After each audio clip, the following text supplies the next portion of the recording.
Hello, bachcho. Let's read this question. So this question says, the ball is thrown vertically upwards. It was observed at a height of h twice after a time interval of delta t. The initial velocity of the ball is. आपको क्या बतानी है? Ball की initial velocity यहाँ पर calculate करके बतानी है. ओके, तो चलिए बच्चों, अब हम इस क्वेश्चन को स्टार्ट करते हैं. तो देखिए बच्चों, इस क्वेश्चन का की कॉन्सेप्ट आप क्या लिख सकते हैं? The key concept of this question. इस क्वेश्चन में देखिए आपसे क्या बोला गया कि बॉल को हम वर्टिकली अपवर्ड डायरेक्शन में मूव फेंक रहे. It was observe eight A height of h twice after a time interval of delta T.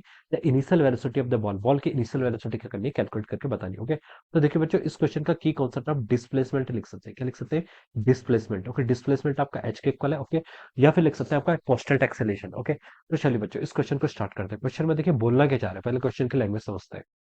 Ball को देखिए, हमने किसी यहाँ पर से क्या किया? थ्रो किया. ओके, अब बॉल का मोशन देखिए आपका वन डायमेंशनल है. ओके, वर्टिकली अपवर्ड बोला. ओके, लेकिन देखिए मैं यहाँ पर अलग अलग इंस्टेंट पर इसको डिफाइन कर रहा हूँ. ओके, तो मैं अलग अलग यहाँ पर पोजीशन ले रहा हूँ. ओके, इसका मतलब है तो उसका मोशन स्ट्रेट लाइन के अलॉन्ग ही. ओके, लेकिन मैं अलग अलग इंस्टेंट पर डिफाइन करने के लिए इसको ऐसे ले रहा हूँ. ओके, मान लीजिए आपकी बॉल किसी टाइम पर आपकी देखिए यहाँ से एच हाइट पर आ जाती है. ओके, ये बॉल देखिए आपकी कितनी हाइट पर है? यहाँ से आपकी एच हाइट पर है. ओके, इस हाइट को मैंने देखिए क्या लिख लिया? देखिए this height is H. Okay, उसके बाद देखिए ये बॉल आपकी किसी मैक्सिमम हाइट पर जाएगी. ओके, ये डिफरेंट डिफरेंट टाइम इंस्टेंट पर मैं डिफरेंट डिफरेंस आपके फिगर बना रहा हूँ. ओके, ये आपके देखिए यहाँ पर आपकी बॉल क्या आएगी? मैक्सिमम हाइट पर आ गई. ओके, यहाँ पर इसकी वेलोसिटी कितनी हो जाएगी? जीरो के इक्वल हो जाएगी. उसके बाद देखिए बॉल आपका डाउनवर्ड आना स्टार्ट करेगी. ओके, तो एक बार ये टाइम इंटरवल फिर से आएगा जब आपकी हाइट क्या होगी? आपकी बॉल क्या होगी? आपकी एच हाइट पर होगी. उसके बाद फाइनली आपकी बॉल क्या आएगी? ऐसे रेस्ट पर आ जाएगी. ओके, अब देखिए बच्चों, अगर हम देखिए यहाँ पर इस इक्वेशन का यूज करें, एस इजिकल टी क्या होता है आपका?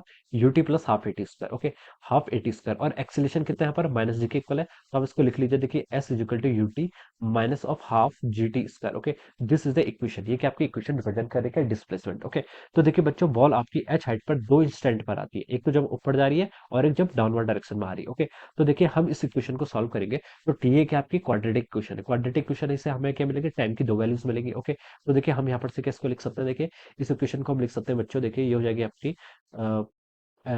हाइट कितनी? देखिए एस की जगह आप यहाँ पर एच पुट कर लीजिए. ओके, तो हो जाएगा देखिए h is equal to u t minus g t square by two. Okay, ये आपकी इक्वेशन ऐसा है. इसको हम देखिए फॉर्म पे लिख लेते हैं. ओके, ये आपका देखिए जी टी स्क्वायर बाई टू, इसको हम लेफ्ट साइड लेके जाते हैं. ओके, ये प्लस हो जाएगा माइनस यू टी प्लस आपका h, it is equal to zero. Okay, अब देखिए यहाँ से आप क्या कर लीजिए? टू बाई जी से मल्टीप्लाई कर पूरी इक्वेशन. ओके, तो हो जाएगा आपकी minus two u g. Okay, plus और यहाँ पर भी आपका आएगा two h by ji. Okay, ये आपकी ऐसी इक्वेशन आ गई. ओके, इस इक्वेशन को सॉल्व करेंगे तो हमें टी1 और टी2 दो टाइम मिल जाएंगे. ये टाइम कब मिलेंगे? एक तो देखिए आपका टी1 टाइम ये होगा जब आपका बॉल अपवर्ड मोशन में था और इसने एच हाइट कवर कर ली टी2. और दूसरा टी2 टाइम कब मिलेगा?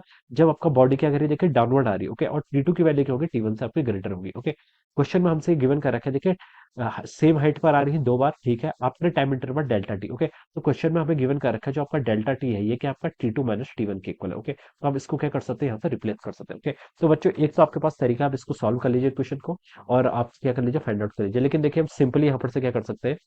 सिंपली देखिए मैं यहाँ से बता सकता हूँ कि कोई भी क्वाड्रेटिक क्वेश्चन होती है उसमें जो ये वाली टर्म होती है ये क्या होती है? This will be the summation. ये क्या हो जाती है आपकी? This is the summation of the roots. ये क्या होता है आपका? रूट्स का क्या होता है? समीशन वाली टर्म होती है. ओके, तो बच्चों मैं यहाँ से क्या बोल सकता हूँ इसको? जो आपके रूट्स होंगे. ओके, टी1 प्लस टी2 उनका अगर मैं समेशन करूं तो बच्चों ये किसके इक्वल होगा? It is equal to over T U by ji. Okay, किसके इक्वल होगा? T U by ji. Okay, ये नेगेटिव साइन आपका अलग रहता है. Okay, A X square plus B X plus C अगर इक्वेशन है तो जो आपका माइनस बी वाला होता है पार्ट होता है that gives the summation of the roots. Okay, और जो आपका ये सी वाला पार्ट होता है. ओके, ये क्या देता है? ये आपको देता है this is the product of the roots, यानी कि टी1 टी2 का प्रोडक्ट. ये किसके इक्वल आपका? टू एच बाई जी के इक्वल है. ओके, ये हम यहाँ से लिख सकते हैं. ऑलराइट, अब देखिए बच्चों, हमें टी1 प्लस टी2 पता है, टी1 टी2 पता है, हमें टी2 माइनस टी1 चाहिए. ओके, तो देखिए हम क्या कर लेते हैं? थोड़ी सी यहाँ पर बेसिक अलजेब्रा का यूज कर लेते हैं. देखिए इसको हम क्या लिख सकते हैं? देखिए आपको पता है टी2 माइनस टी1 का अगर हम स्क्वायर करेंगे. ओके, तो ये कितना हो जाएगा आपका? इसको हम देखिए कैसे लिख सकते हैं? यहाँ से हो जाएगा आपका टी1 प्लस टी2. अगर हम इन दोनों को इक्वेट करना चाहें तो देखिए यहाँ से कितना आएगा आपका? यहाँ से आपका का टी टू का स्क्वायर प्लस टी वन का square minus two times t one T two आएगा. यहाँ पर आपका प्लस आएगा. ओके, तो मैं यहाँ पर देखिए क्या कर लेता हूँ? Four T one T two को ऐड कर लेता हूँ. Okay, four T one T two को अगर मैंने ऐड कर लिया तो देखिए ये कितना हो जाएगा आपका? टी टू का स्क्वायर प्लस टी वन का square minus two one T two और minus two one T two और plus four T one T two आपका plus two one T two आएगा. अब ये आपकी बैलेंस हो जाएगी. ओके, अब देखिए बच्चों, अब हम यहाँ से क्या लिख सकते हैं बच्चों? Four times t one T two. Okay, मैं यहाँ पर पुट कर लेता हूँ. देखिए टी वन टी टू की वैल्यू को फोर से मल्टीप्लाई कर लीजिए, ये हो जाएगा आपका eight h by g. Plus देखिए आपका T2 माइनस T1, यही मुझे फाइंड आउट करना है। और एक इसके इक्वल है डेल्टा टी, तो मैंने इसको लिख लिया आपका डेल्टा टी का square, it is equal to T1 plus T2 का स्क्वायर। T1 प्लस T2 देखिए कितना है, 2u बाई जी, इसको स्क्वायर कर लीजिए तो 4u square by g square. Okay, ये आपका यहाँ पर से इतना आ जाएगा। ओके, हमें क्या फाइंड आउट करना है, इनिशियल वेलोसिटी यानी कि यू स्क्वायर। तो मैं इसको देखिए क्या लिख सकता हूँ यहाँ से, मैंने इसको लिख लिया देखिए, पहले तो मैंने 4u square by g square, इस टर्म को मैंने यहाँ पर ऐसे लिख लिया simply, 8h by g plus कितना हो जाएगा आपका डेल्टा टी का स्क्वायर। ओके, अब मैं यहाँ पर क्या कर लेता हूँ, यू स्क्वायर को देखिए मैं क्या लिख सकता हूँ, जी स्क्वायर बाई फोर से मैं दोनों साइड मल्टीप्लाई कर लेता हूँ। ओके, यहाँ पर देखिए मैंने क्या कर लिया, जी स्क्वायर बाई फोर जी हो जाएगा। ओके, टाइम्स एच, यहाँ पर भी आप जी स्क्वायर बाई फोर से मल्टीप्लाई कर लीजिए, ये कितना हो जाएगा आपका जी स्क्वायर बाई फोर टाइम्स कितना हो जाएगा आपका डेल्टा टी का स्क्वायर। राइट, अब देखिए आप अंडर रूट ले लीजिए तो ये आपको यू मिल जाएगा। ओके, तो देखिए इसका रूट ले लेते हैं, तो देखिए एक जी से आपका ये जी कैंसिल हो जाएगा, फोर से आपका ये कैंसिल होगा टू टाइम्स, तो यहाँ पर कितना बच गया आपका टू जी एच बच जाएगा। प्लस देखिए यहाँ पर आपका g, okay g square by four इसको रूट के अंदर ले लेंगे तो हो जाएगा आपका g by two times delta t, इसका आप स्क्वायर कर लीजिए। Okay, so this will be the initial velocity, ये क्या हो जाएगी आपकी इनिशियल वेलोसिटी हो जाएगी। ओके, तो देखिए बच्चों उसका इसको हम मैच करें तो ये आपका ऑप्शन टू से मैच कर रहा है, किससे मैच कर रहा है आपका ऑप्शन टू से। So we can say that option two will be the correct answer of this question. Option two क्या हो जाएगा, इस क्वेश्चन के करस्पॉन्डिंग आपका आंसर करेक्ट आंसर हो जाएगा। Okay, so this will be the right answer. So I hope you all understood this concept, all the best and thank you.